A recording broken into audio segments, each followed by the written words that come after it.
Welcome back, everybody. This is David Spider Monkey 2A, and we're back out at the range on another cold, chilly January day. Pretty breezy, but we got a new handgun for the channel we're going to try out today. Stick around. Should be a lot of fun.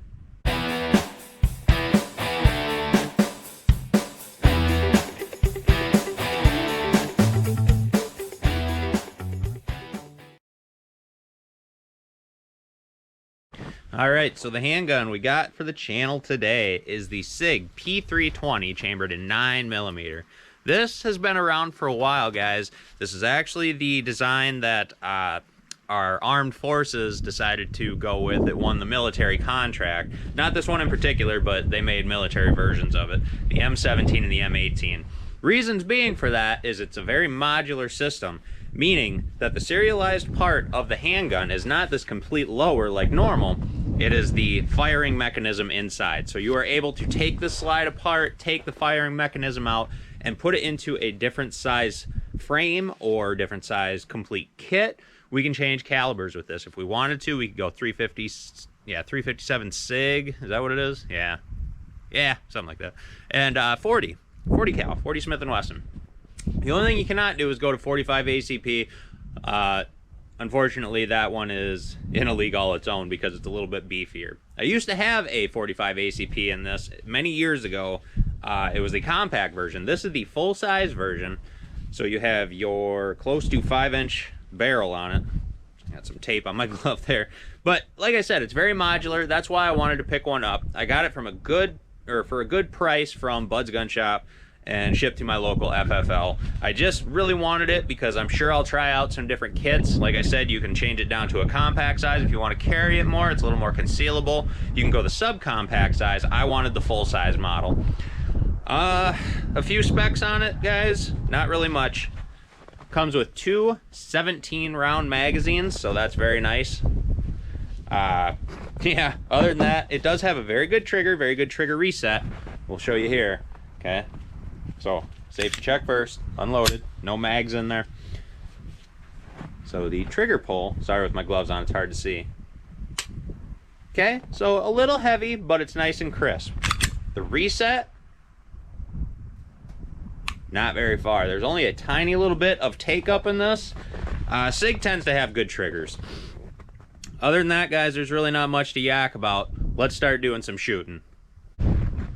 Hopefully the sun's not too bright on you. It's right in the back of the hillside there. We're right about noon on a cold, chilly day, so it's going to be a little bit bright. Again, guys, we just got our normal steel targets out there. We got a couple of really small ones up here, 6 to 8 inch ones, and then we got our bigger pieces of steel in the back.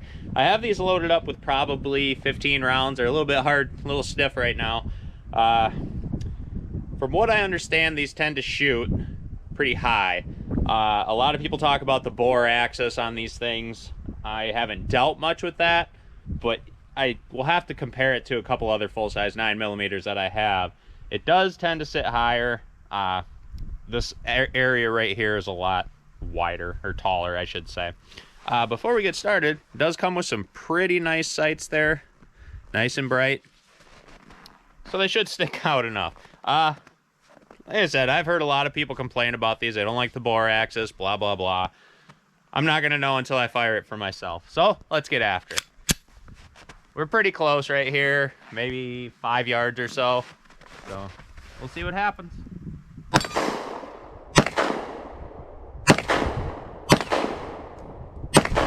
I'm having a hard time with this right target here. Let's go back to the left one. Wow.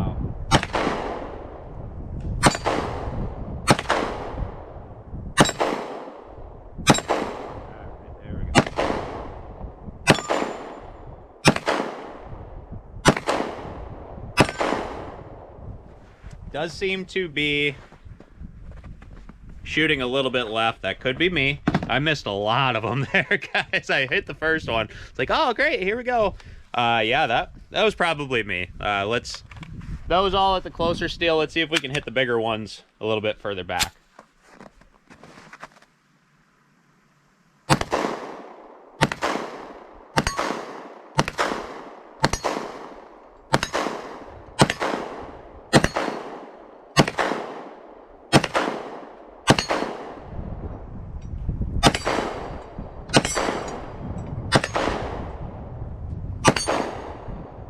Okay, I'm starting to get the hang of it.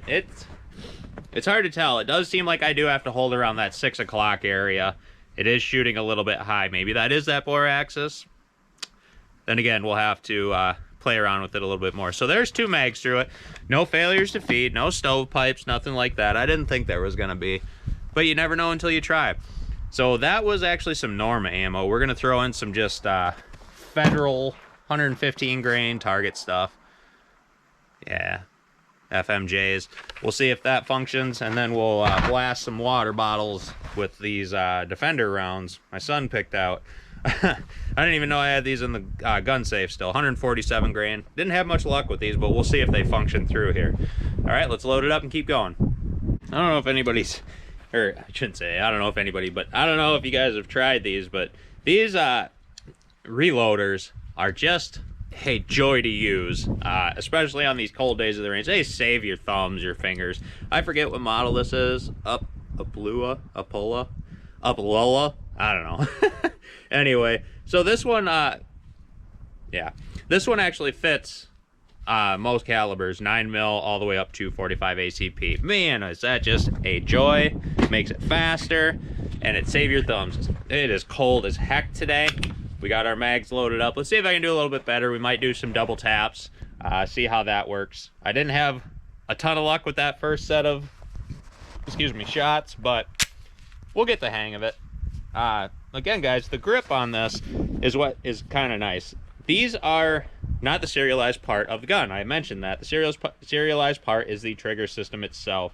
So if I wanted a different lower part of this, I could just order one for probably 40 bucks and just have it shipped right to my house, because that is not the serialized part. That is what appeals to me with these Sig P320s. Like I said, a lot of people have their issues with them. I like them, but let's shoot a little bit more with them.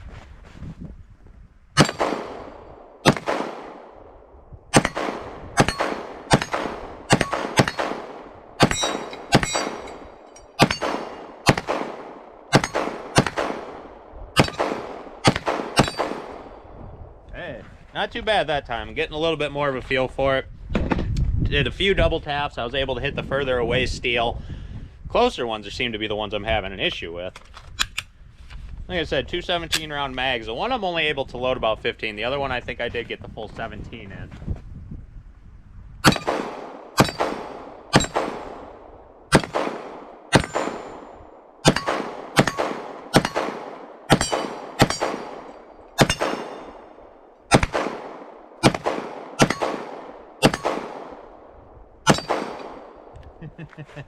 All right, that was just a joy to shoot that time. I did a lot better that time.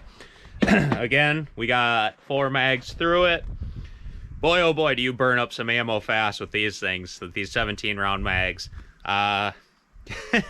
Let's show you what the recoil looks like. Okay, so we just got our single round here. We're going to show you the recoil. Boy, oh boy, did it just get bright out. That sun is right over the back hillside. So again, this being the full-size version, a lot of people say it feels top-heavy. I can understand what they're saying with the slide being a lot heavier than this polymer frame. But it's not unmanageable. They say with the high bore axis, it has a lot of muzzle flip. I guess I'm not really noticing it any different than any other full-size handgun, but that's just me personally. I don't know. Yeah, so when you get a good solid grip on it, I don't think there's really any difference. There may be if I did a side-by-side comparison with, say, my Beretta M9 or maybe even that Taurus PT 1911. But me personally, I think this is just a joy to shoot. Let's load up the self-defense rounds and shoot some water jugs. All right, so we got 5 water jugs out there with some food coloring in it. That always looks good. Again, we're using these Winchester Defender 147 grain bonded jacketed hollow point. I do believe we have tried these on the channel before. I don't know if we had much success with them. I just want to see if they actually function through these. Hopefully we don't get soaked. It's a little bit cold out here. We won't know until we try.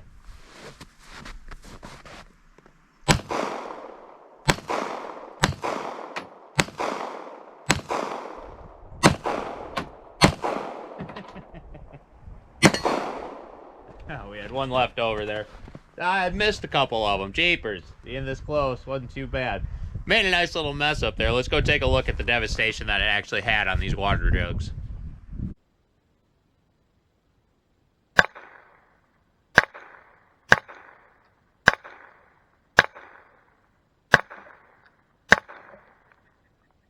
Hope you guys like the aviators. I dug them out today just for you guys.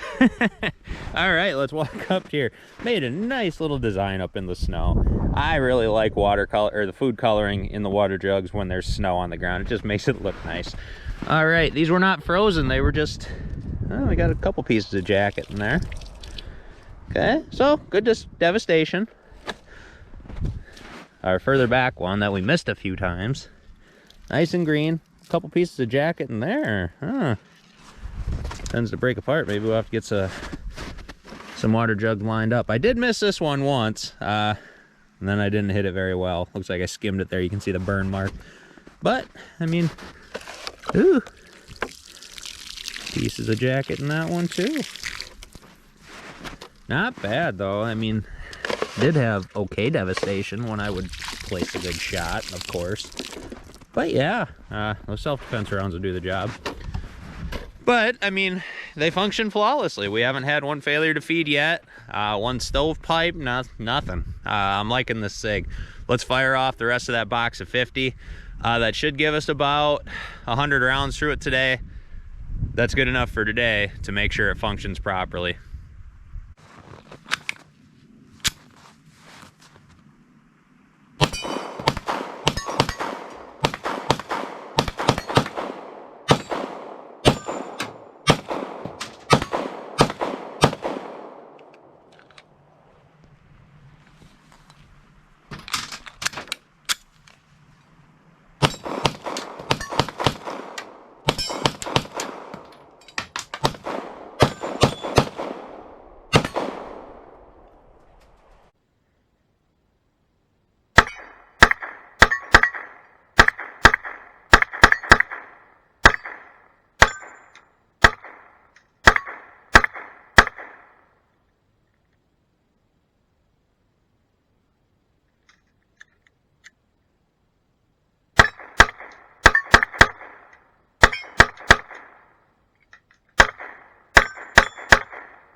All right, everybody, there you have it.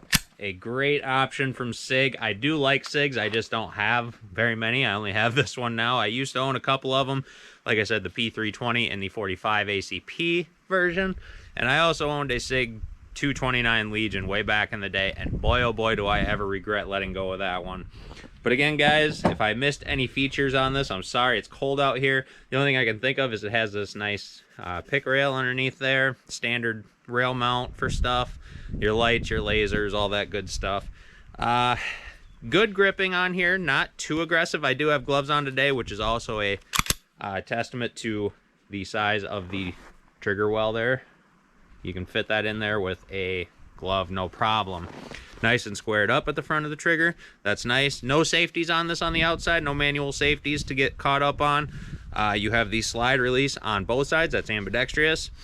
So the takedown on these pretty simple. You don't even need to pull the trigger on this one before you take the slide off. You just flip this lever down and take her off. But you do need to have the mag pulled back for that. We'll do that at a later date. I don't want to do it out here at the range. But again, like I said, guys, this very modular style handgun. That is why I prefer it.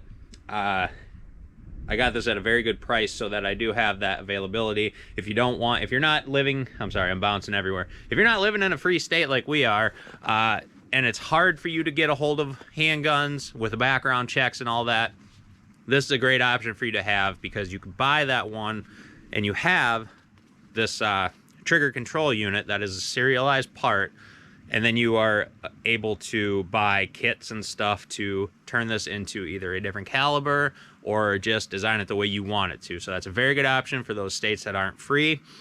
You guys know what I'm talking about. All right, enough rambling. All right, everybody, it's David Spider Monkey 2A. Give us a like, maybe share this video. Hope you subscribe. If not, thanks for stopping by.